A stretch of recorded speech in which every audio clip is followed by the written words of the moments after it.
Mon message se traduit par une interrogation. C'est: es-tu sauvé? Qui que tu sois, quoi que tu puisses penser de toi, es-tu sauvé? En parcourant la Bible, nous constatons que des interrogations importantes sont soulevées et même exprimées de façon explicite et claire. Un jour, un homme posait à Jésus la question. Il lui a dit: bon maître, comment puis-je faire pour hériter de la vie éternelle? Un autre, une fois, posait la question à Paul et à Silas: que dois-je faire pour avoir la vie éternelle? À une autre occasion, dans Actes des Apôtres, chapitre 2, l'apôtre Pierre, la foule de ceux qui l'entendaient délivrer son message, unanimement posèrent la question à Pierre et aux autres apôtres: hommes frères, que devons-nous maintenant faire? J'ai appris que une bonne réponse dépend d'une bonne interrogation. J'ai aussi appris que résoudre un problème dépend des interrogations que l'on met en évidence. Amen. Soulever des interrogations est une chose très importante. Parce que derrière une interrogation se trouve normalement quoi? Une réponse. Donc, des fois, les réponses ne paraissent pas à nos yeux ou ne paraissent pas évidentes à nos yeux, quel que soit le sujet. Simplement parce que des interrogations ne sont pas soulevées et encore plus, de bonnes interrogations ne sont pas soulevées. Qui pourrait s'en sortir dans quelque domaine que ce soit, dans cette vie, sans maîtriser l'art de questionnement, l'auto-questionnement ou le questionnement d'autrui? Mais le fait est que les questions se posent même lorsqu'elles ne sont pas dites. Et elles doivent être posées, exprimées.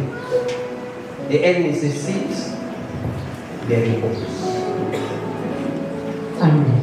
Chaque situation inconvenante dans laquelle on se trouve est en fait une situation au sujet de laquelle on n'a pas de réponse.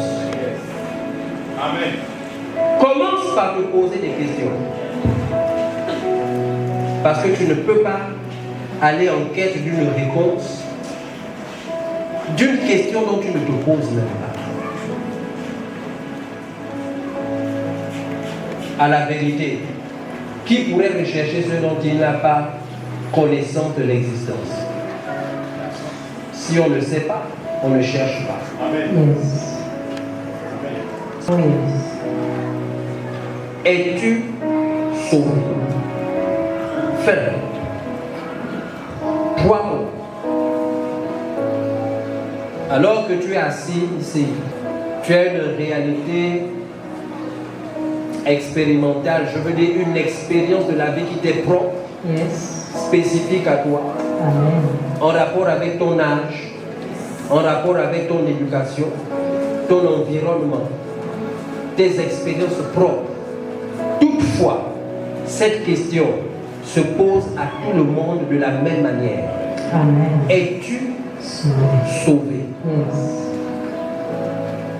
C'est une question qui en réalité transcende les genres, les cultures, le background, ça veut dire l'expérience personnelle, qu'elle soit académique, professionnelle, peu importe.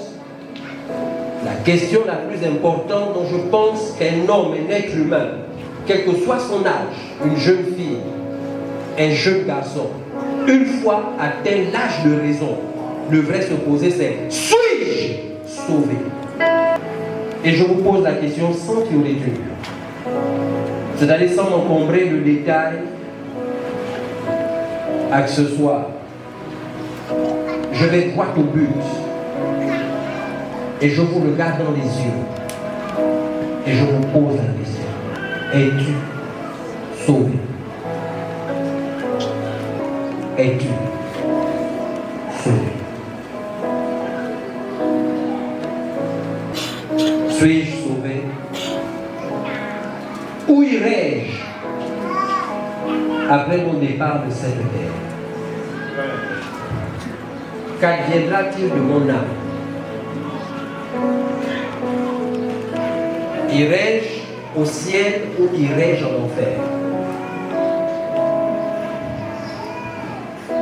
Quelle sera ma destination éternelle?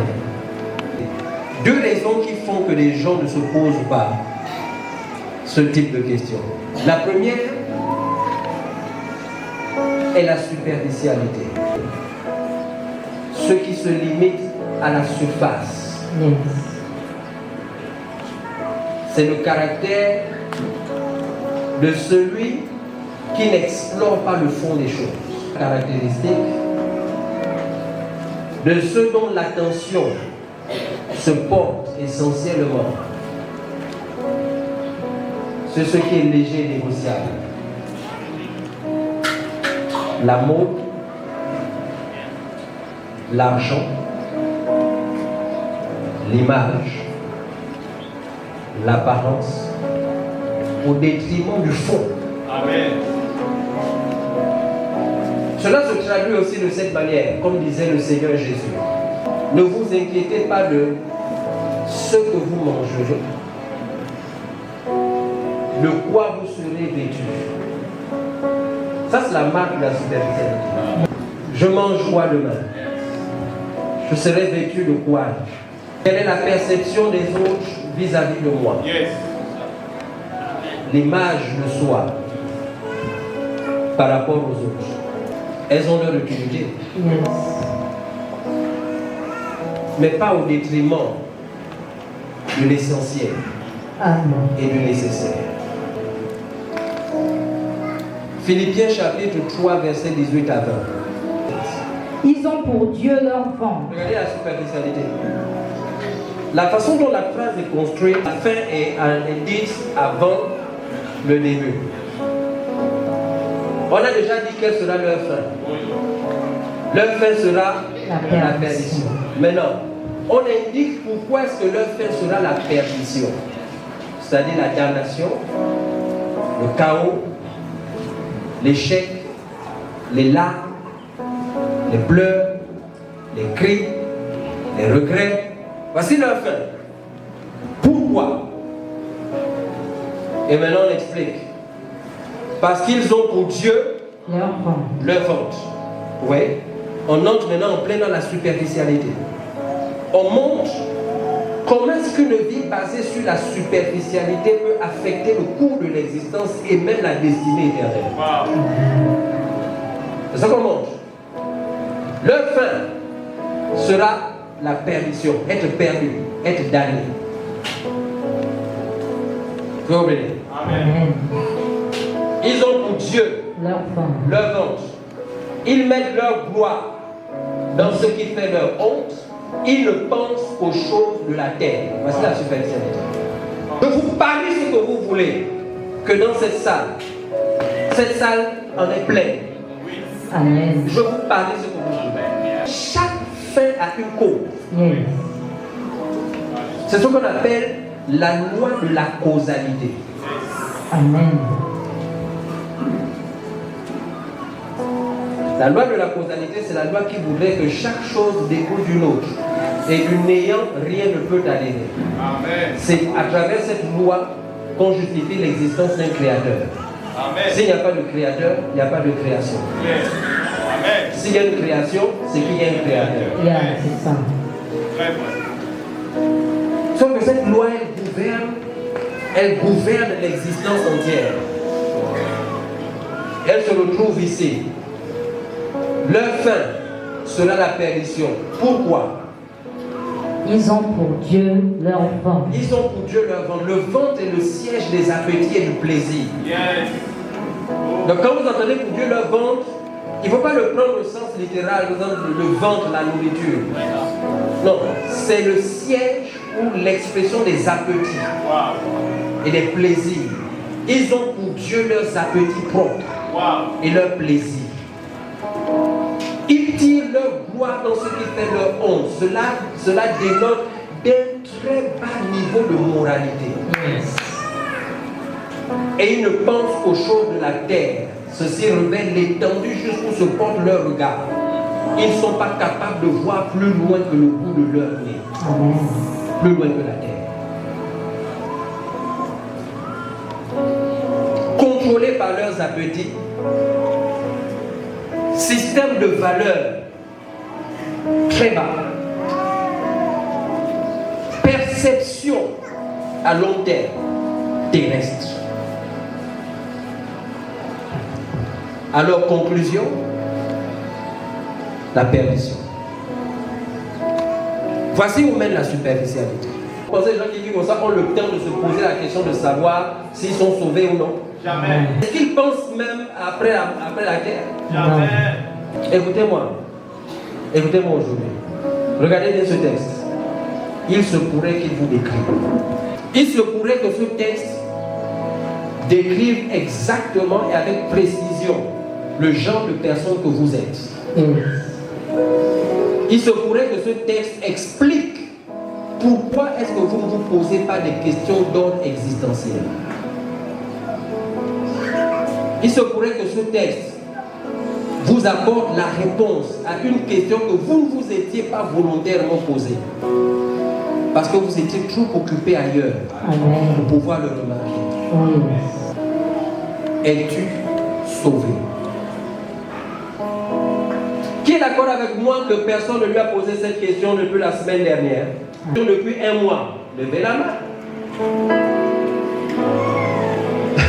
Si vous ne vous êtes pas posé cette question à vous-même depuis déjà 3 mois, levez la main.